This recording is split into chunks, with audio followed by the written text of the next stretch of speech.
Hi everyone. Oh, can you hear me? Okay. Hi everyone, my name is Arushi and welcome to my TED Talk. I want to start off by saying that I am in no way any expert in any developmental disorder.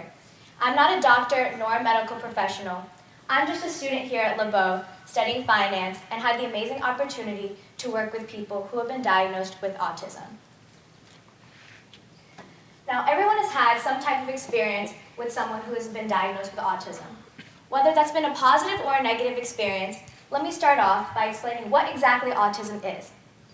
Autism is a developmental disorder that impairs social skills, communication skills, and behavior.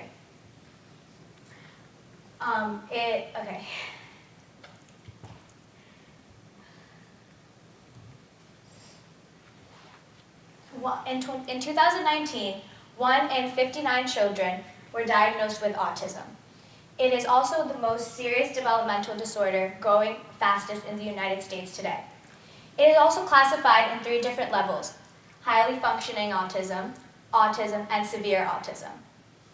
But I can stand here and I can talk to you about the facts and statistics of autism.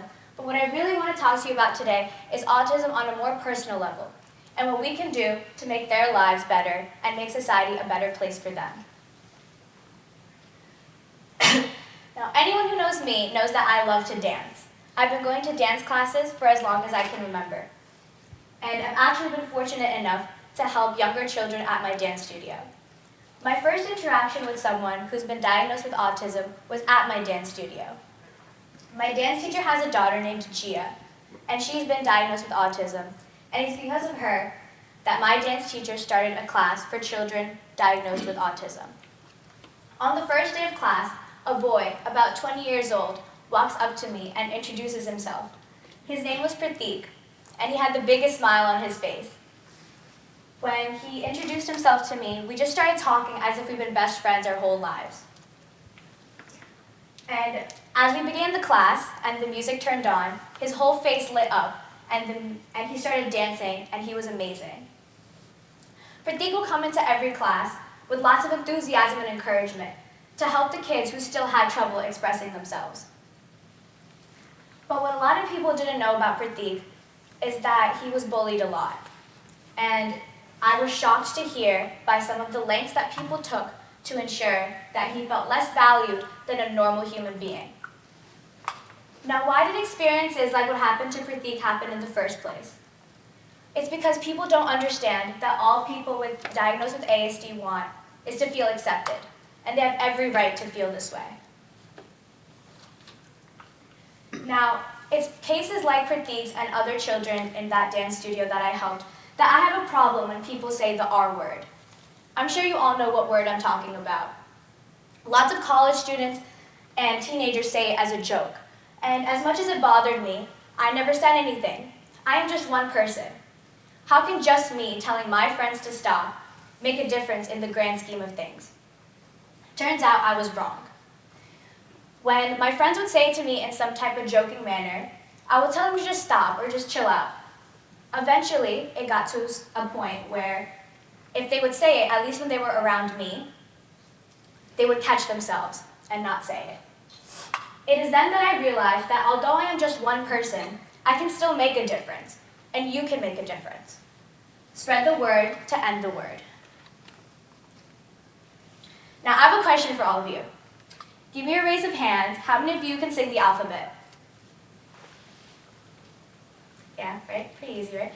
Now, how many of you can sing the alphabet backwards? Oh, that's pretty cool, actually. Pretty impressive. So one of the kids that I helped in my dance studio, his name was Pranav, and he could sing the whole alphabet backwards. I think for an 8 to 10-year-old kid, that was pretty impressive. We definitely underestimate how smart people with autism actually are. All these people behind me right now have been diagnosed with autism, including Bill Gates and Steve Jobs. Bill Gates was known to have a rocking motion when he talked, and he had a monotone speech pattern. But he ended up becoming the second richest man in the whole world, with a net worth of $104 billion. Steve Jobs was known to have a lack of empathy when talking to others, and he had trouble interacting socially. All these other people, Albert Einstein, Isaac Newton, Tim Burton, Andy Warhol, Jerry Seinfeld, they're all people who have been diagnosed with autism, and they're all some of the most famous scientists, artists, and business people today. But we can't talk about people diagnosed with autism without talking about Temple Grandin. Temple Grandin is a well-known author and speaker of autism today. She is currently a professor at Colorado State University, and she also did a TED Talk on autism, so she's kind of like my inspiration today. When I was researching Temple Grandin, there was a section on her website about labels and how to get special services in school for kids, you need to have some type of label, whether that's ADHD, autism, a learning disability, or something of that sort. What people don't realize is that these labels sometimes hold parents back from teaching and kids from learning regular practical skills. But these kids are smart. They might need some type of solid routine, but that doesn't mean they can't do math, or they can't draw, or they can't code. These kids might have a label on them, but that doesn't mean that they can't change the world. Now, I'm not saying they're all going to grow up to be like Steve Jobs, but I'm saying that the world needs all kinds of minds. And we should all try to embrace and accept the fact that everyone's minds are different. Now, people with ASD, their minds work a little bit differently than ours. They have more of a creative mindset. They might not be able to do something simple like conjugate a verb, but they'll be able to code really, really well. We should concentrate on the skills they have and encourage them. That's how they become part of society as an equal. We should make their disability their ability. Now, everyone is guilty of not knowing how to react to somebody who's different than them. And because of that, we sometimes might unintentionally become mean or disrespectful to them. But what we don't realize is that the smallest of compliments or the smallest of talks can have a huge impact on them. It's not harder to talk to someone diagnosed with ASD than to talk to someone who doesn't. Just talk to them. Say hi, ask them how their day is going, ask them if they need help with something. You can make their whole day so much better. And you can make the world a better place by treating them with the normal respect that they deserve. Now, you've heard me talk about all these things. What does it mean to you? Well, that all depends on how you take everything that I've said.